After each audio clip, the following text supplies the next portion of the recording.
Good afternoon, sir. Good afternoon. Good afternoon.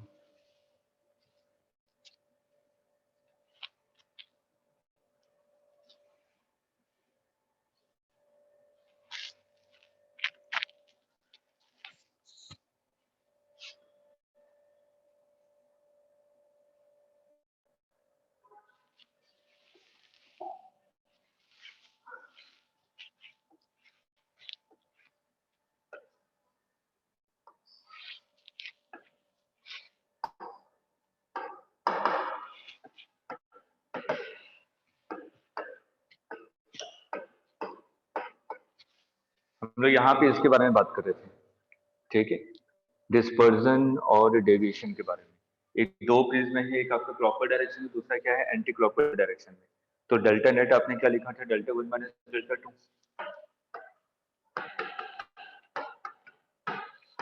Delta one कितना होगा, N Y one minus one into ए one minus N Y two minus one into ए two, यही होगा ना। Direct formula लगा रहे हैं N Y minus one into A, ठीक है। तो यहाँ पे आपके पास दो प्रिज्म है, एक आपका क्लॉकवाइज में रोटेट करेगा तो दूसरा किस डायरेक्शन में रोटेट करेगा, एंटी क्लॉकवाइज में। उसी तरीके से थीटा वन लिखिए। अगर मैं डेल्टा नेट निकालूं, सॉरी थीटा नेट निकालूं, तो थीटा नेट कितना हो जाएगा, theta one minus theta two, ठीक। तो theta one minus theta two करेंगे तो थीटा की वैल्यू क्या थी, N B minus N R into A, याद आ रहा है। तो हम लोग यहाँ पे क्या लिखेंगे, n v one minus N r one into ए one minus n v two minus N r two into ए टू।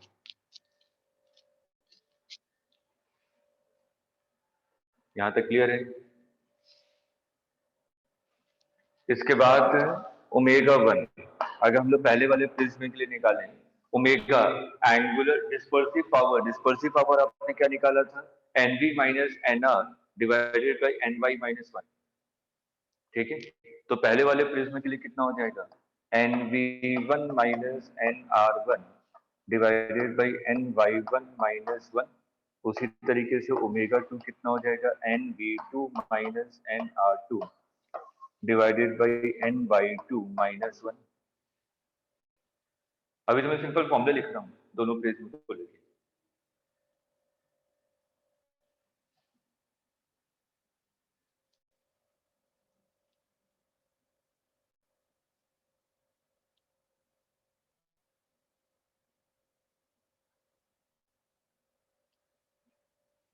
क्लियर है यहाँ तक। अब इसी में दो केस हम लोग को पढ़ना था, deviation without dispersion, dispersion without deviation.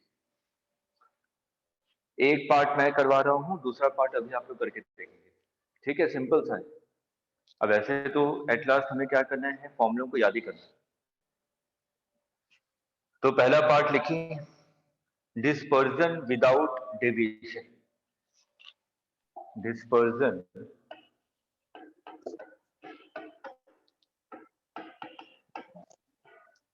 Without deviation.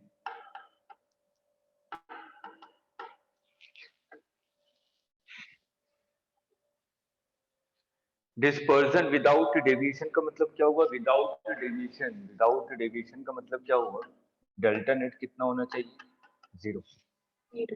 Delta net अभी आपने निकाला था, तो डेल्टा नेट को जीरो कर दीजिए। अगर मैं डेल्टा नेट को जीरो करूंगा तो क्या आ जाएगा, n Y one minus one into A one is equal to n Y two minus one into A to.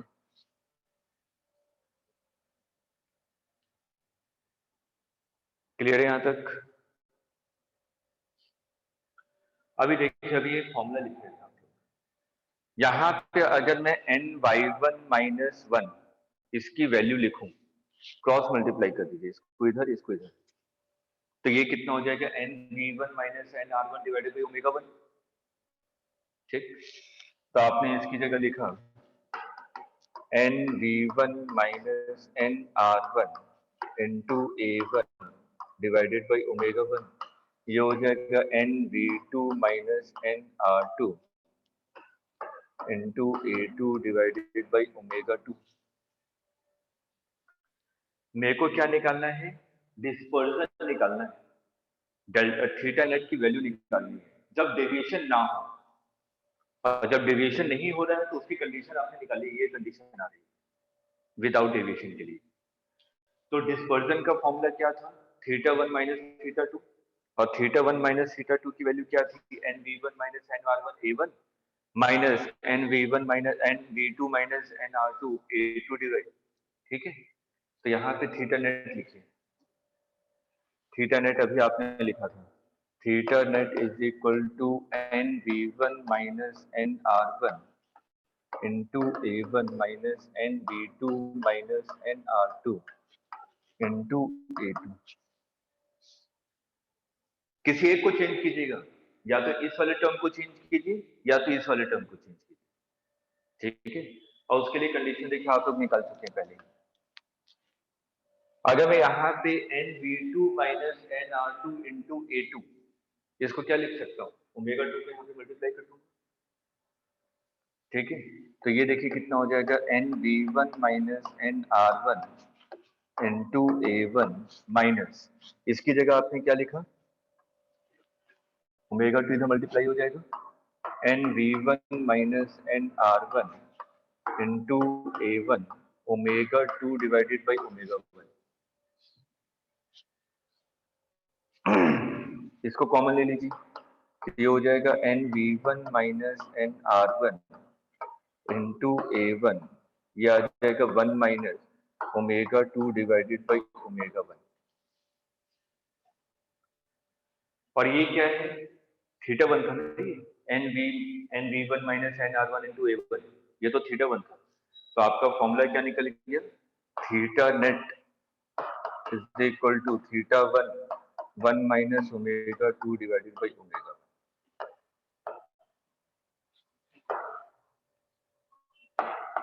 याद रखिए नीट में कभी आया नहीं है, लेकिन अगर बाई चांस है तो हम लोग डायरेक्ट फॉर्मूले पे क्वेश्चन को कर सकते हैं।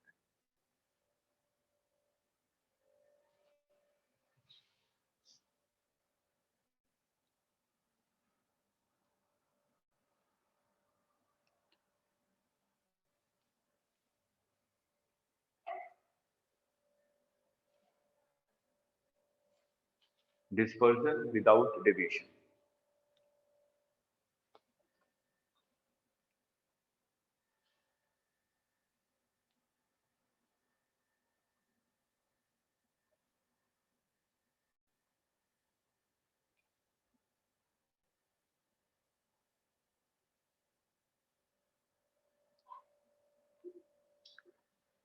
क्लियर है? Yes. ठीक है, नेक्स्ट, डेविएशन विदाउट डिस्पर्जन।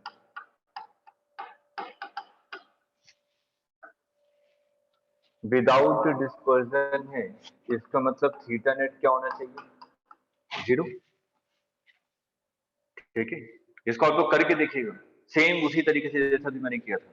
ठीक है, मैं डायरेक्ट रिजल्ट लिख देता हूँ, delta net is equal to delta 1 minus omega 1 divided by omega 2, ये आएगा रिजल्ट।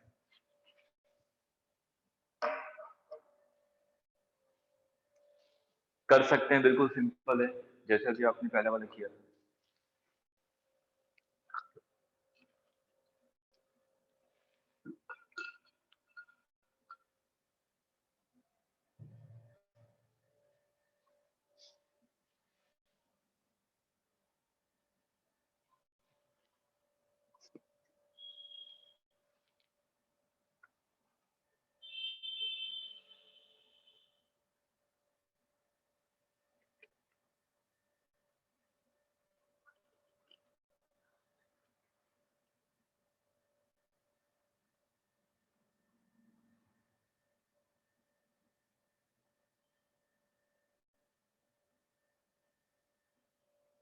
क्लियर है?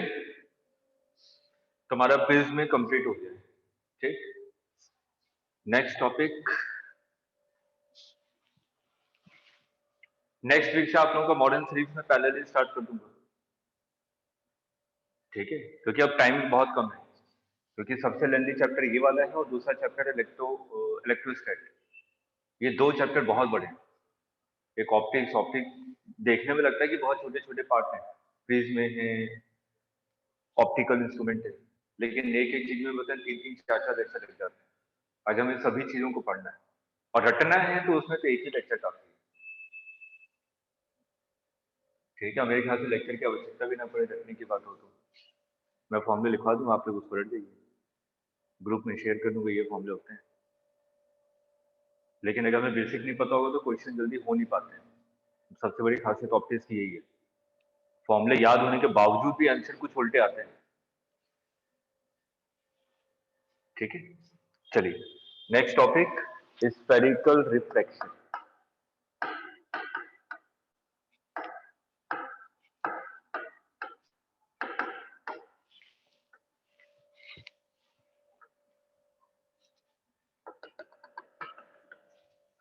मैंने कहा कि यहाँ पे एक ऑब्जेक्ट है, वो u डिस्टेंस पे है इस सरफेस से, इसका रिफ्रैक्टिव इंडेक्स n1 है और इसका रिफ्रैक्टिव इंडेक्स n2 है। तो मेरे को बताना है कि इमेज कहाँ बनेगी। तो इमेज बनने के लिए क्या है, जहां पे रिफ्रैक्टेड रे मीट करेंगी वहां पे इमेज बनेगा। मिरर में क्या था कि जहां पे रिफ्लेक्टेड रे मीट कर रही थी वहां पे इमेज बन रहा था। ठीक है, तो यहां पे आपने क्या किया, एक रे स्ट्रेट लिया, जो रे स्ट्रेट होगी ये तो नॉर्मल भी होगा इसके लिए। ठीक है, ये तो स्ट्रेट विदाउट डेविएशन स्ट्रेट चली जाएगी। ठीक, एक और रे लिया आपने, ये किसी और पॉइंट पे। अब ये बताइए, ये एक बड़े से सर्कल का छोटा सा आर्क होगा, ये वाला पार्ट। ठीक है, तो अगर मैं इस वाले पॉइंट पे नॉर्मल ड्रॉ करूं तो वो क्या होगा, इस आर्क के सेंटर पे मीट करेगा। नॉर्मल हमेशा सर्कल पे क्या होता है, सेंटर से पास होता है, ये नॉर्मल है। अब आपने कहा कि जो रिफ्रैक्टेड रे थी वो ऐसे ही चली गई,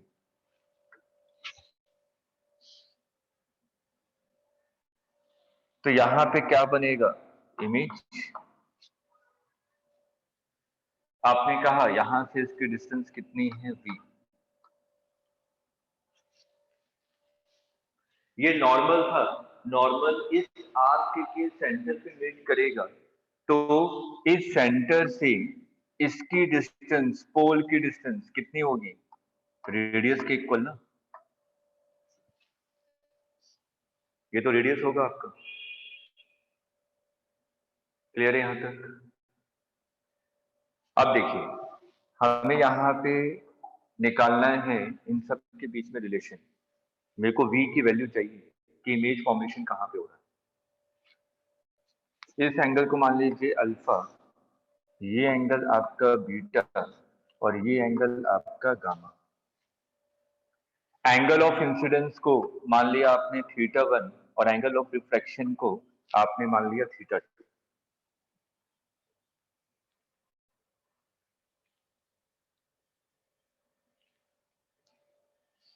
इसकी नेमिंग कर देता हूं, ए, ये P। ए से आपने क्या किया, एक परपेंडिकुलर लाइन ड्रॉ किया, ए एम।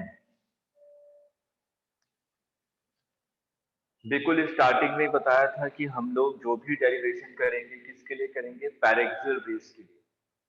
और पैरेक्सियल रेस का मतलब क्या होता है, जो कि प्रिंसिपल एक्सिस के बहुत पास होती है। अगर पैरेक्सियल रेस है तो इसका मतलब θ1 और θ2 क्या होंगे, बहुत स्मॉल। ठीक है, अब इस वाले ट्राइंगल में देखिए,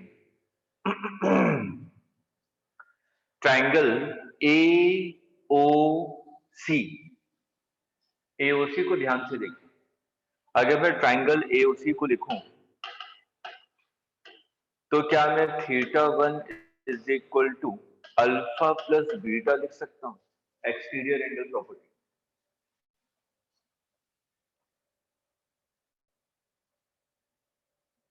क्लियर है ये? ठीक है। Yes, sir. अब ट्राइंगल ACI, ट्राइंगल ACI, इस वाले ट्राइंगल में beta is equal to gamma plus theta 2 लिख सकता हूं।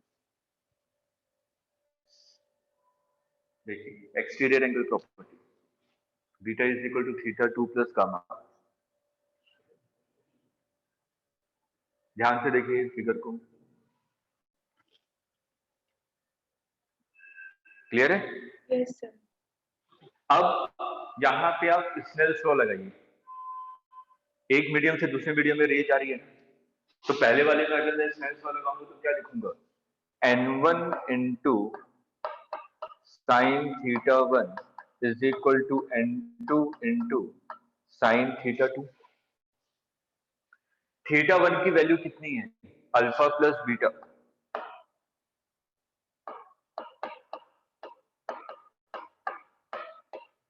और थीटा 2 की वैल्यू कितनी है?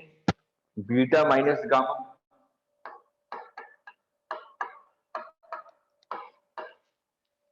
यही है ना? एक पॉइंट को ध्यान में रखिएगा कि हमारी जो रेस है वो क्या है? पैरेक्सियल है। अगर पैरेक्सियल रेस होगी तो theta 1, theta 2, alpha, beta, gamma सभी क्या होंगे? बहुत ही स्मॉल। अगर सभी एंगल बहुत ही स्मॉल हैं तो sine theta is approximately equal to theta. ठीक, तो आपने यहाँ पे लिखा n1 into alpha plus beta is equal to n2 into beta minus gamma. Clear है यहां तक?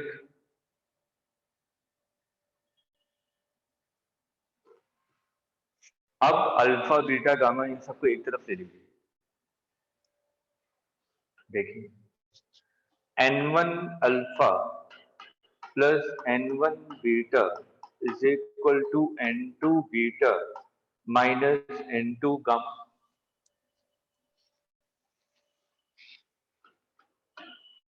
तो n1 alpha plus n2 gamma is equal to beta common n2 minus n1। Clear है? अब याद कीजिएगा थीटा बहुत स्मॉल होता है तो theta is approximately equal to sine theta is approximately equal to tan theta. ठीक, तो आपने अल्फा की जगह क्या लिखा? n1 tan alpha plus n2 tan gamma is equal to n2 minus n1 into tan beta.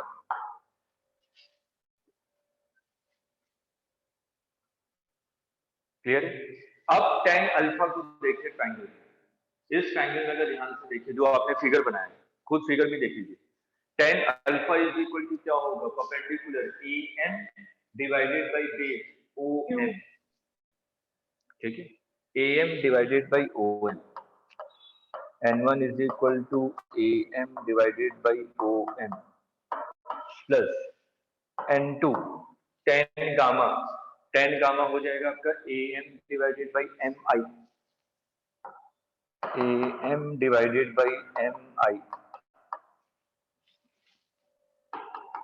n2 minus n1 और tan beta हो जाएगा आपका am divided by mc, am divided by mc। am common लेके cancel कर दिया आपने, am cancel हो गया। अब वापस आते हैं, याद कीजिए मिरर में भी ये चीज हमने की थी। इस फिगर को ध्यान से देखिएगा। मैंने कहा था कि पैरेक्सियल रेज हैं, पैरेक्सियल रेज होंगे कि इसका मतलब जो ए है वो पोल के बहुत पास है। याद आ रहा है? ठीक, अगर ए पोल के बहुत पास होगा तो पीएम की वैल्यू क्या होगी? अप्रोक्सीमेटली 0। ठीक, तो जो आपने लिखा है ओएम ये किसके इक्वल होगा? ओपी। Yes, sir. और जो आपने लिखा है एमसी ये किसके अप्रोक्सीमेटली इक्वल होगा? पीसी। PC. और जो आपने लिखा है एम आई, ये किसके इक्वल होगा? P I. Yes, sir. ठीक है, तो इस पॉइंट को याद रखिएगा, क्योंकि पैरेक्सल रेस है तो पीएम की वैल्यू अप्रोक्सीमेटली क्या होगी? 0, क्योंकि पैरेक्सल रेस है। ठीक, अब आ जाइए उसी पार्ट पे। ओ एम का मतलब क्या हुआ? यू, ऑब्जेक्ट की डिस्टेंस। एम आई, इसका मतलब क्या हुआ? वी, इमेज की distance, is equal to n2 minus n1। mc का मतलब क्या हुआ? Radius of curvature. ठीक है, अब मुझे क्या करना है? जनरलाइज करना है फॉर्मूले को, फॉर्मूले को जनरलाइज करना है। तो अभी जो हम लोग डिराइव कर रहे थे, तो अगर आप ध्यान से देखिए, जितने भी डिस्टेंस हम लोग मेजर करते हैं वो हमेशा कहां से मेजर करते हैं? पोल से।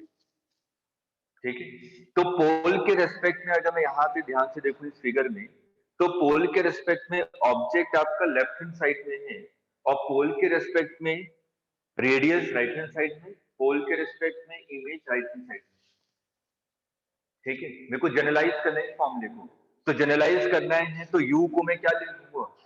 माइनस यू, तो ये सिर्फ ऑब्जेक्ट लेफ्ट हैंड साइड में आ रहा था। ठीक, तो आपने इस फॉर्मूले को जनरलाइज किया, तो जनरलाइज फॉर्मूला क्या हो जाएगा?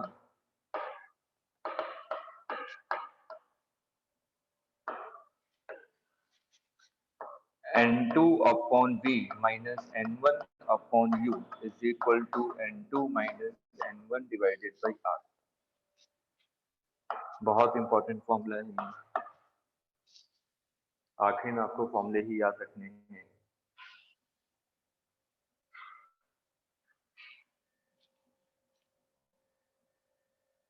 Sir n2 upon v minus है।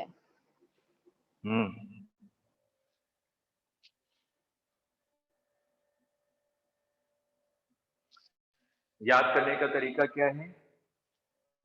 जहां से रेज आ रही हैं उसका रिफ्रैक्टिव इंडेक्स n1 है, और जिस मीडियम में रेज जा रही हैं उसका रिफ्रैक्टिव इंडेक्स n2 है। इसको अपने वर्डिंग में लिख लीजिए। जहां से रे आ रही है उसका रिफ्रैक्टिव इंडेक्स n1, और जहां रे जा रही हैं उसका रिफ्रैक्टिव इंडेक्स n2, और r radius of curvature.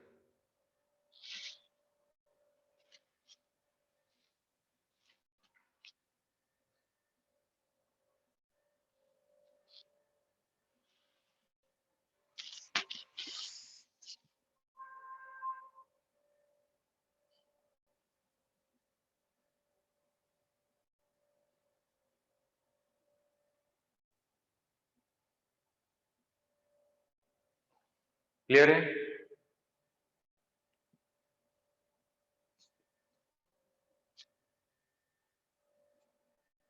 Yes, yes, sir. और साइन कन्वेंशन वही है जैसे हम लोग मिरर में करते आ रहे थे, जिस डायरेक्शन में रेज जाएंगी वो डायरेक्शन पॉजिटिव है, उसका opposite direction negative. Sign convention हर एक जगह एक ही रहेगा। ठीक, चलिए अब क्वेश्चन स्टार्ट करते हैं।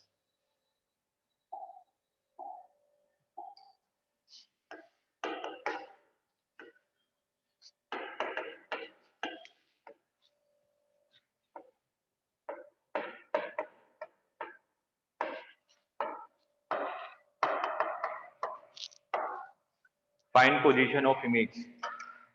Find position of image.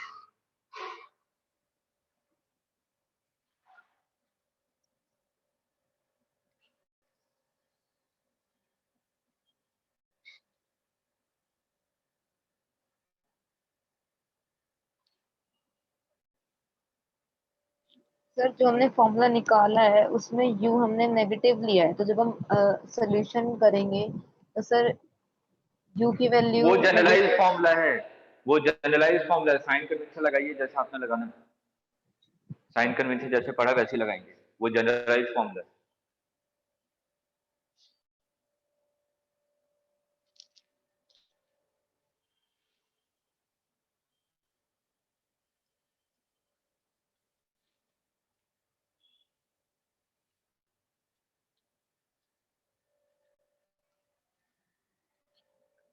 देखिए कोरोना के केसेस बढ़ रहे हैं, थोड़ी सावधानी बरतिएगा।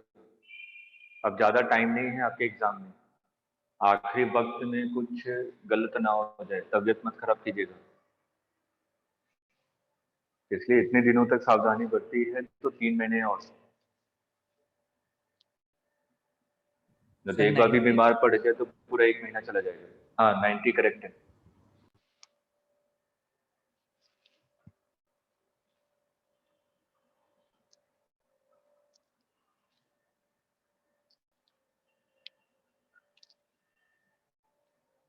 अपने रूटीन को जरा सा भी हैम्पर मत होने दीजिएगा।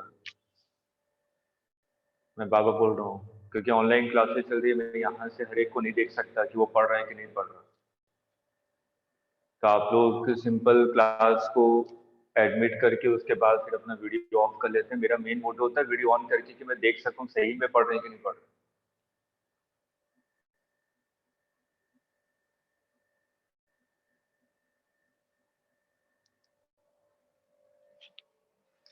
नाइन्टी करेक्ट आंसर है, निकालिए, सिंपल सा है। ये सर आ गया 90। आ गया, ठीक है।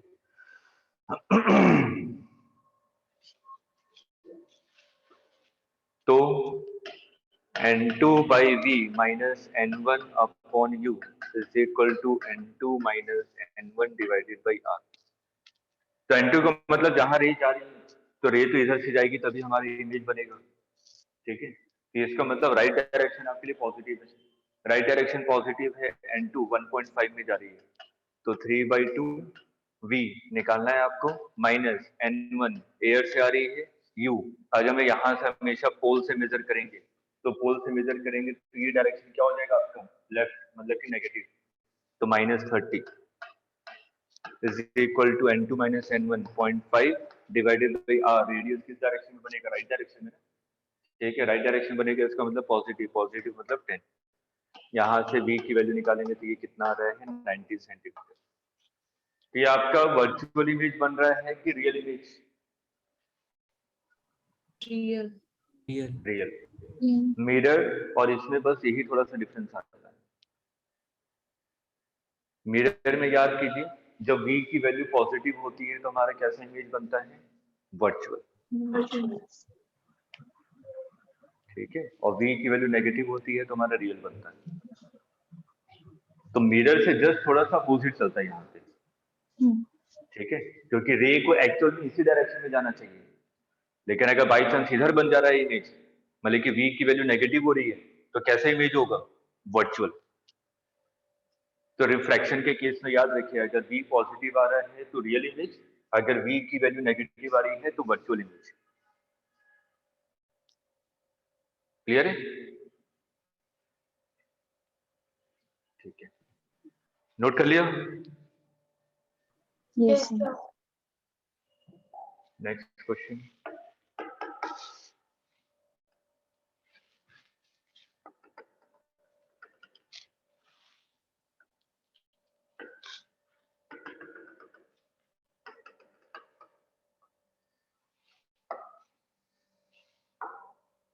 यहाँ पे क्या होगा, ऑब्जेक्ट इंसिडेंट रे मीट कर रही है, ये कैसा ऑब्जेक्ट होगा, रियल की वर्चुअल?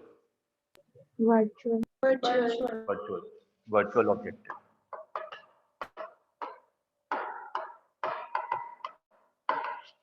ये आपको दिया हुआ है 60 सेंटीमीटर, ये n इज इक्वल टू 1 है, ये n इज इक्वल टू 2 है, और इसका रेडियस दिया हुआ है 20 centimetre. Find position of image, find position of image.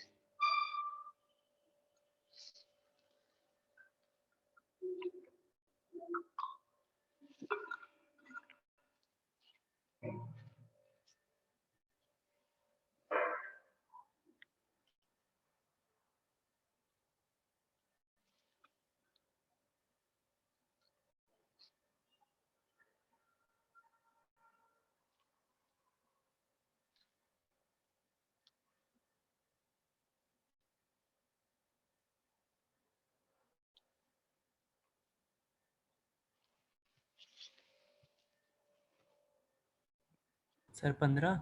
Sir गलत। -60 हाँ,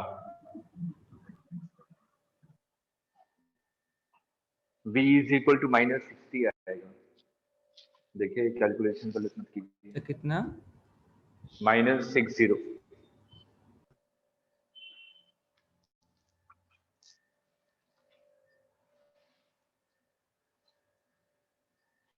N2 का मतलब जहां रे जा रही है डिवाइडेड बाय v, माइनस जहां से रे आ सर रही है। -60 कहां से रे आ रही है? कहां से रे आ रही है? एयर से ना, डिवाइडेड बाय 60 प्लस 60 होगा, राइट डायरेक्शन में है, is equal to N2 minus N1 divided by r। r की वैल्यू पॉजिटिव होगी कि नेगेटिव? पॉजिटिव से नेगेटिव? नेगेटिव। नेगेटिव होगी सर। Negative negative. तो यहां से v की वैल्यू आएगी -60। माइनस का मतलब वर्चुअल इमेज।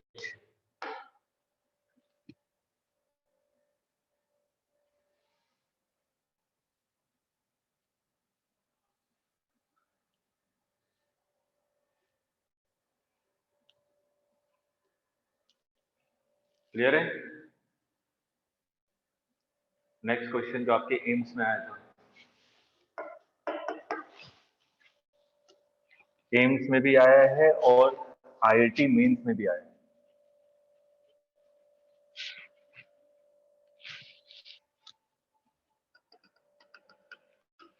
एक स्फेरिकल ग्लास है जिसका रिफ्रैक्टिव इंडेक्स 1.5 है, इसका रेडियस आपका 10 सेंटीमीटर है, ऑब्जेक्ट यहाँ पे रखा हुआ है जो कि पहले वाले सरफेस से 30 सेंटीमीटर पे। Find final position of image.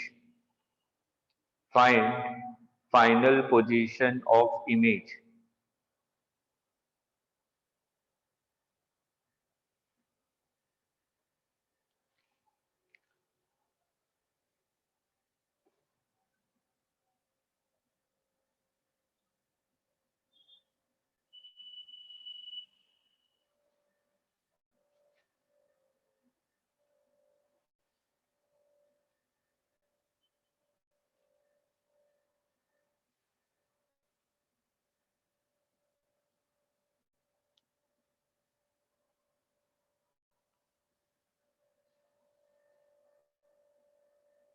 Sir ये दो दो इमेज नहीं बनाएगा?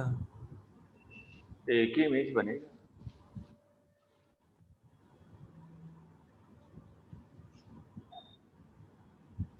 ऑब्जर्वर कहाँ खड़ा होना चाहिए, लेफ्ट हैंड साइड में कि राइट हैंड साइड में? पहले ये बताइए। लेफ्ट। लेफ्ट में खड़ा हो तो डायरेक्ट ऑब्जेक्ट को राइट देखेंगे। में। राइट में। अगर ऑब्जर्वर को अगर आपने लेफ्ट में खड़ा कर दिया तो उसको तो यहाँ पे इमेज थोड़ी ना नजर आएगी, उसके आंखों पे कहाँ कोई रे आ रही है? इमेज तो तब नजर आती है जब उसकी आंखों पे रे गिरे। ठीक है, अगर ऑब्जर्वर को यहाँ पे खड़ा कर दिया तो जितनी भी रे जा रही है वो तो इधर चली गई, उसकी आंखों पे थोड़ी ना आ रही है वापस। ग्लास लैब है तो ऑब्जेक्ट दूसरी तरफ होता है तभी तो इमेज को देखते हैं। ऑब्जेक्ट सेम तरफ के हो तो कैसे इमेज को देखेंगे? चलिए कीजिए, निकालिए सही से कीजिएगा, step by step.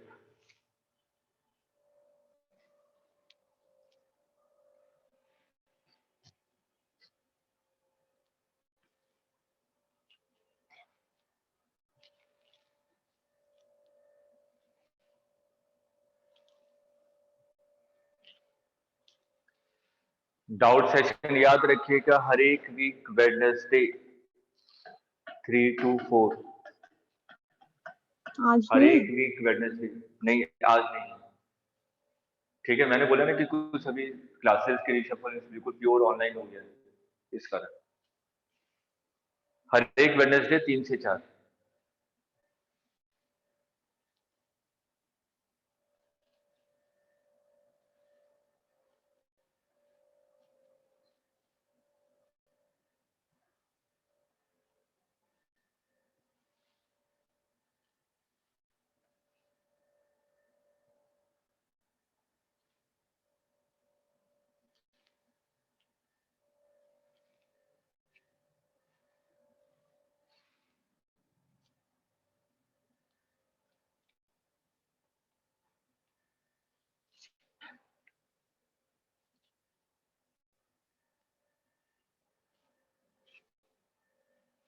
Sir 42 centimetre final आ रही है।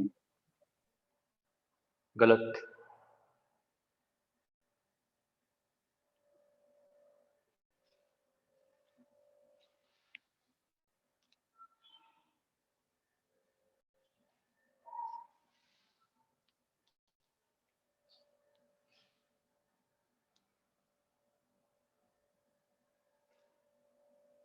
सर 120।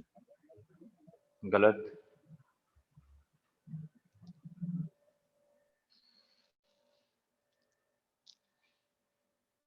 डिस्टेंस कहां से निकाल रहे हैं?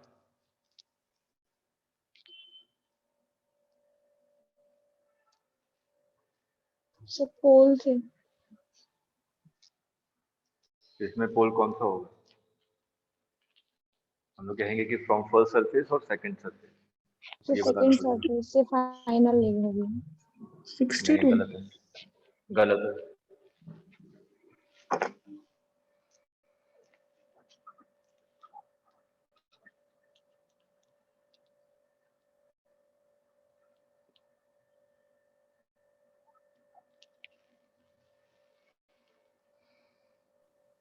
Sir, 30 with respect to center of the sphere. गलत है।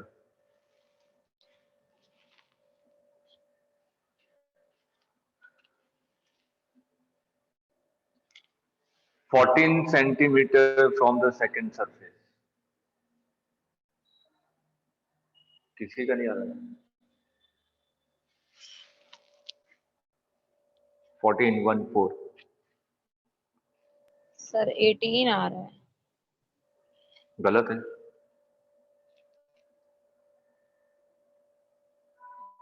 स्टेप मार्किंग के कोई मार्क्स नहीं है।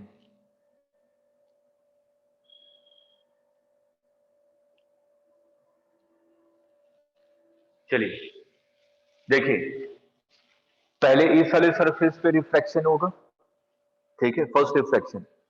तो फर्स्ट रिफ्रैक्शन देखें,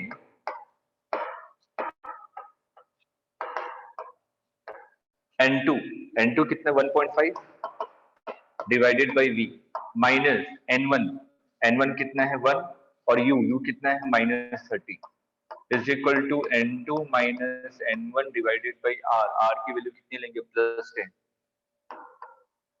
यहां से V की वैल्यू बताइए कितनी आ रही है, सॉल्व कीजिए। 90। 90। हाँ 90 इज करेक्ट है।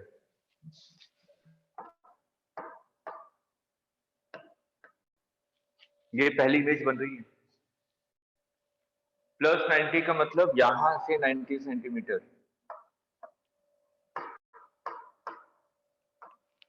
मतलब कि यहां पे कहीं पे इमेज बनी I1 इमेज। ये जो I1 है सेकंड सरफेस के लिए कैसा ट्रीट होगा? ऑब्जेक्ट। ऑब्जेक्ट की तरह। अब स्टेप बाय स्टेप सोचिएगा। जो रे है एयर से किस में आई? मीडियम में। अब जो रे है मीडियम से कहां जाएगी? एयर में, तभी तो इमेज बनेगी। ठीक, तो अगर मैं सेकंड रिफ्रैक्शन के बारे में बात करूं, ये 90 है तो यहां से डिस्टेंस कितनी हो जाएगी? 70।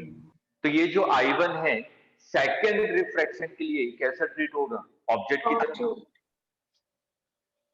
तो आपने सेकंड के लिए लिखा सेकंड रिफ्रैक्शन।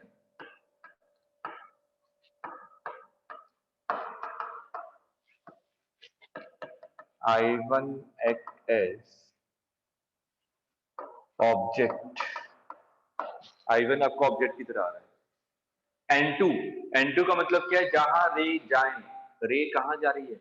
एयर में ना, मीडियम में आ चुकी है तो उसके बाद तो एयर भी जाएगी, तो इसका मतलब 1 divided by V minus N1 कहां से आ रही है? मीडियम से 1.5 डिवाइडेड बाई U का मतलब सेकंड सरफेस के पोल से ऑब्जेक्ट की डिस्टेंस। पोल से ऑब्जेक्ट की डिस्टेंस राइट हैंड साइड में है और रे भी इसी डायरेक्शन में जा रही है, तो ये तो पॉजिटिव हो गया, तो +70।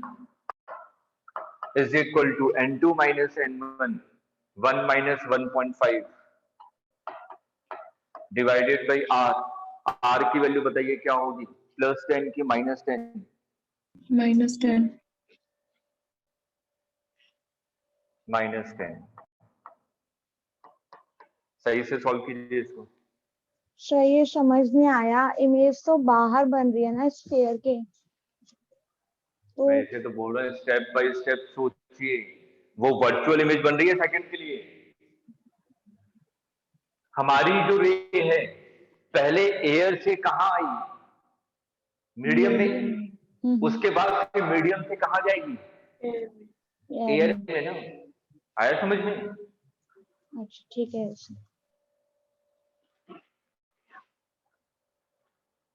तभी के क्वेश्चन एम्स में और आईआईटी मेंस में पूछा गया था।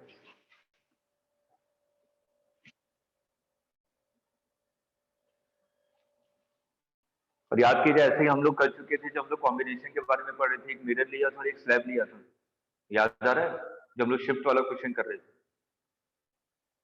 तो इसलिए हमेशा बेसिक को याद रखिए कि रे कैसे कैसे जा रही है, उसी के हिसाब से आंसर को मैच कीजिए। यहां से निकालिए वे की वैल्यू, कैलकुलेट सही से कीजिएगा, गड़बड़ मत कीजिएगा कैलकुलेशन में। 15 centimeter. 14 आ रहा है?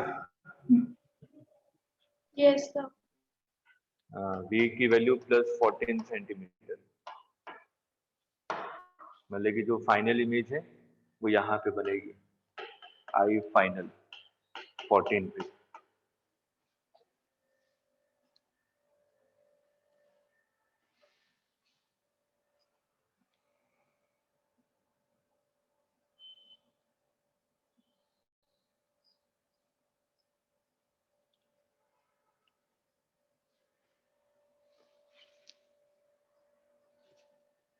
क्लियर है?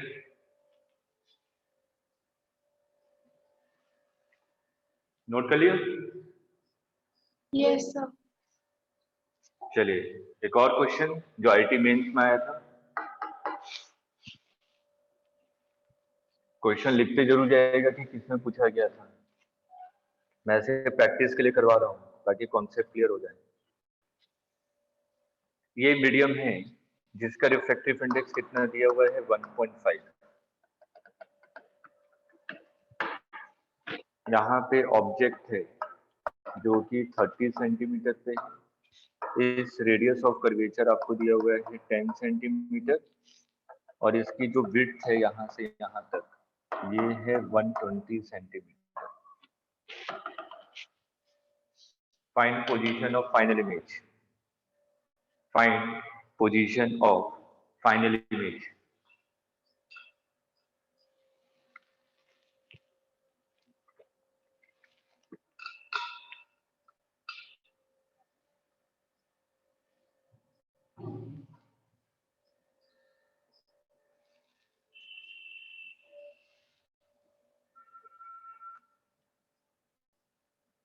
गड़बड़ मत कीजिएगा, सही आंसर निकालिए इस बार।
So 60. कहाँ से? ये जो मतलब प्लेन सरफेस है। नहीं, गलत है।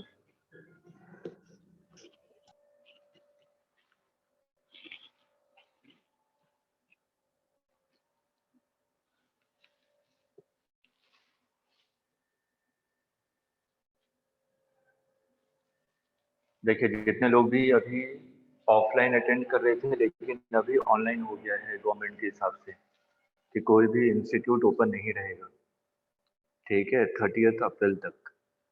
तो ये हो सकता है कि आगे जाने के बाद मई में ये लोग कंप्लीट लॉकडाउन लगा दें। तो इसलिए उस चीज के लिए बिल्कुल प्रिपेयर रहिएगा कि अगर वाईफाई कनेक्शन लेना है तो ले लीजिए, क्योंकि अभी ओपन है मार्केट, सिर्फ इंस्टीट्यूट बंद किए गए हैं। क्योंकि अगर उस समय आपने सोचा कि कंप्लीट लॉकडाउन लगेगा, उसके बाद वाईफाई कनेक्शन ले, कोई नहीं आएगा घर पे, क्योंकि आपको ही पता है कंप्लीट लॉकडाउन में कोई मूवमेंट नहीं होता। तो जो लोग भी ऑनलाइन क्लासेस ले रहे हैं पहले से, उनके लिए तो ठीक है, लेकिन जो अभी तुरंत ऑनलाइन में आए हैं ऑफलाइन से, तो वो लोग थोड़ा इस चीज के लिए मेंटली प्रिपेयर रहिएगा। तो इसी सिलसिले में इवनिंग में 6 o'clock पे एक वेबिनार भी है कि आपकी प्लानिंग, क्योंकि आखिरी वक्त है, जो आपको पता है कि जब हम लोग अगर रेस करते हैं तो आखिरी 100 मीटर बहुत मायने रखता है, आखिरी 100 मीटर की दौड़। तो ये आखिरी 100 मीटर की दौड़ है, हम लोग लगभग 6 महीने निकाल चुके हैं, ठीक है। आखिरी 2 महीने में सब चीजें गड़बड़ ना हो जाए। और आपको ही पता है लास्ट टाइम पे कोरोना के कारण ही सब चीजें गड़बड़ हुई थी, और इस बार ऐसी सिचुएशन नहीं आने देनी है, चाहे कुछ भी हो। अगर थोड़ा सा बहुत वर्स्ट कंडीशन भी होता है तो हो सकता है कि इसको थोड़ा सा पोस्टपोन कर दें, कोई भरोसा नहीं है। अगर पोस्टपोन भी होता है तो प्रिपरेशन हमें वैसी ही रखनी है, क्लासेस चलती रहेंगी भले ही कभी भी जाए, हम लोग प्रैक्टिस हमेशा रखेंगे, प्रैक्टिस को कभी छोड़िएगा नहीं। इसी से रिलेटेड आज एक वेबिनार है 6 o'clock, तो मेरे ख्याल से कम हाफ एन आवर के लिए आप लोग टाइम निकाल के वेबिनार अटेंड कीजिए। ये सिर्फ एक मोटिवेशन के लिए है, किसी को किसी की बात भी हो सकती है स्ट्राइक कर जाए। अगर एक छोटी सी बात भी किसी को स्ट्राइक कर रही है तो कम से कम वो सेल्फ मोटिवेटेड रहेगा। ऑनलाइन के चक्कर में हमेशा रिजल्ट खराब होता है, लेकिन हमें रिजल्ट को खराब नहीं करना है, क्योंकि ऑफलाइन और ऑनलाइन में काफी डिफरेंस है। और ये आप सभी लोगों को पता है कि हमेशा ऑफलाइन क्लासेस करते रहते हैं, लेकिन ऑनलाइन में डिफरेंस नजर आ जाता है। तो खास तौर पे जो टॉपर वाले स्टूडेंट हैं, उन लोगों के लिए सबसे ज्यादा टेंशन वाली बात है। 11th के लिए नहीं, क्योंकि उनके पास टाइम नहीं है अभी, ठीक है। तो सभी फैकल्टीज भी आप लोगों के लिए ही थोड़ी वरीड है कि अगर ऐसी सिचुएशन क्रिएट हुई तो आप लोगों का मॉरल डाउन ना हो जाए, कि आप लोग इस भरोसे चलो 1 महीना डिले हो रहा है, आराम से पढ़ लेंगे। जिस दिन आपने सोचा कि आराम से पढ़ लेंगे, तो सोच लीजिए कि आप लोग नीचे एक्सपोनेंशियली डिक्रीजिंग ग्राफ में आ रहे हैं और इंक्रीजिंग की तरफ बढ़ रहे थे प्रिपरेशन में। जिस दिन आपके दिमाग में आया था आज आराम करते हैं कल पढ़ लेंगे, बस सोच लीजिए कि आप नीचे जा रहे हैं। कंपटीशन वही क्वालिफाई करेगा जो हमेशा सोचे कि जो कल करना है वो आज कर लूं, और जिसने सोचा कि आज जो करना है वो कल कर लूं, वो जाएगा नीचे। इस चीज को कभी मत आने दीजिएगा। तो अपनी डेली रूटीन, जो आपका रूटीन बना हुआ है, उसी रूटीन को हमेशा फॉलो कीजिए। क्लासेस कहीं पे भी आपके रुकेंगे नहीं, चाहे कैसे भी वर्स्ट कंडीशन। अगर कंप्लीट लॉकडाउन भी लगा तो मैं घर से क्लास लूंगा। मैंने इसलिए सब चीजें मानते हुए सभी फैकल्टीज ने अपने घर में वाईफाई लगवा लिया कि कैसी भी कंडीशन होगी तो क्लासेस रुकनी नहीं चाहिए। जो इंस्ट्रूमेंट थे, इंस्ट्रूमेंट वगैरह भी सब कुछ रख लेंगे अपने पास।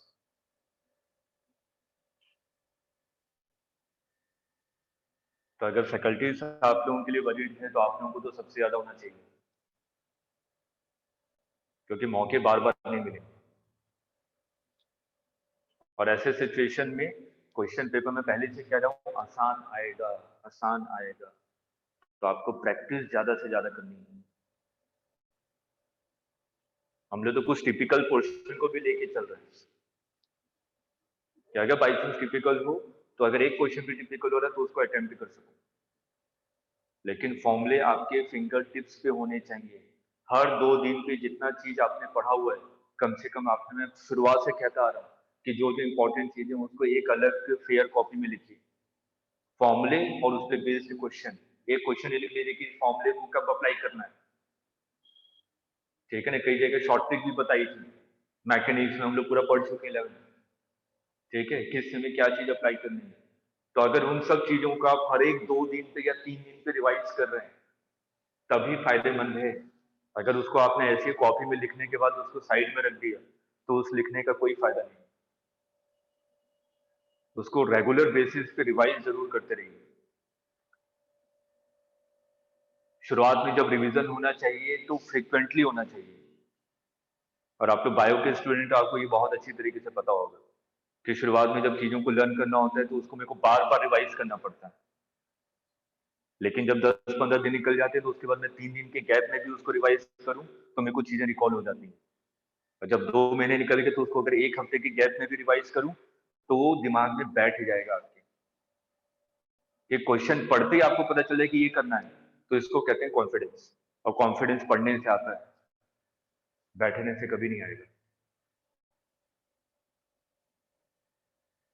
चलिए इस क्वेश्चन पे आइए, किसी का आया आंसर? सर 20। हाँ 20 करेक्ट है। चलिए देखिए स्टेप बाय स्टेप। यहाँ पे क्या है, एयर है, रिफ्रैक्टिव इंडेक्स कितना है बस। तो अगर हम लोग पहले वाले सरफेस के लिए रिफ्रैक्शन लगाएं, फर्स्ट सरफेस पे जब रिफ्रैक्शन होगा तो हम लोग फॉर्मूला क्या लिखेंगे, N2 का मतलब 1.5 डिवाइडेड बाई V निकालना है हमें, माइनस N1 कहाँ से रे आ रही है, एयर से, डिवाइडेड बाई U क्या है आपका नेगेटिव, क्योंकि रे इधर जाएगी तो हमारा तो पोल से डिस्टेंस -30 हो जाएगा, is equal to N2 minus N1 divided by R क्या है राइट डायरेक्शन में, राइट डायरेक्शन में इसका मतलब +10। तो यहाँ से V की वैल्यू कितनी आ रही है 90 सेंटीमीटर, क्योंकि मैंने वही डेटा लिया है इसमें कोई याद है, सेम डेटा को हम लोग तीसरा क्वेश्चन कर रहे हैं। तो यहाँ पे +90 सेंटीमीटर का मतलब क्या हुआ, जो आपकी इमेज बन रही है वो यहाँ पे कहीं पे बनेगी। पहली इमेज यहाँ से कितने डिस्टेंस पे है, 90 सेंटीमीटर पे है, तो इस वाले सरफेस से कितने डिस्टेंस पे हो जाएगा, 30 सेंटीमीटर। तो हम लोगों ने एपरेंट डेप्थ का फॉर्मूला पढ़ा था, याद है। जब प्लेनर सरफेस हो, जब भी प्लेनर सरफेस पे रिफ्रैक्शन हो, आपके दिमाग में तुरंत क्लिक करना चाहिए कि एपरेंट डेप्थ वाला फॉर्मूला यूज होगा। और जब कर्व्ड सरफेस पे होगा तो फॉर्मूला आपके पास है N2/V - N1/V, ठीक है। तो ये तो प्लेनर सरफेस है, तो प्लेनर सरफेस पे क्या होगा, एपरेंट डेप्थ वाला फॉर्मूला। तो एपरेंट डेप्थ वाला फॉर्मूला क्या है, D' is equal to N2/N1। N2 का मतलब क्या है, जहां रे जाए, और N1 का मतलब क्या है, जहां से रे आ रही है। तो D' कितना हो जाएगा, D की वैल्यू कितनी है, एक्चुअल डिस्टेंस कितनी है इस वाले सरफेस से, इसकी 30, इज इक्वल टू रे कहां जा रही है, एयर में, कहां से आ रही है, मीडियम से, यही होगा ना। तो यहां से देखिए वैल्यू कितनी आ जा रही है, 10 to 20 सेंटीमीटर। तो D' प्लस 20 सेंटीमीटर मतलब कि यहाँ से इसको कहाँ पे नजर आएगा इमेज, 20 सेंटीमीटर पे नजर आएगा सरफेस से। ये होगा फाइनल इमेज। सर इसमें हम जो ये हमने फॉर्मूला लिखा था इसमें R की वैल्यू इंफिनिटी लेके भी कर सकते हैं ना? हाँ वैसे भी कर सकते हैं, सेम चीज आ जाएगी, ठीक है। वैसे प्लेनर सरफेस हो तुरंत एपरेंट डेप्थ लगा दीजिए, क्योंकि उसी के लिए तो पढ़ा था ये फॉर्मूला हमने, ठीक है। चलिए तो अभी यहीं तक, मेरी 2 बजे दूसरी क्लास है, और मैं वीक में एक दिन पहले बता दूंगा कि किस दिन मैं 9:30 से क्लास लूंगा, और मैं बीच में 2-2 घंटे की क्लास लूंगा, क्योंकि मैं मान के चल रहा हूँ कि मई एंड या जून फर्स्ट वीक तक सिलेबस कंप्लीट कर दूं, ठीक है, 1 अगस्त को मानते हुए, ठीक। तो मैं कल बता दूंगा कि किस दिन लेने वाला हूँ, एक दिन पहले ही आपको बता दूंगा क्लास में कि कल मैं 9:30 से दूंगा। ठीक है, चलिए, thank you sir. Welcome welcome. Thank you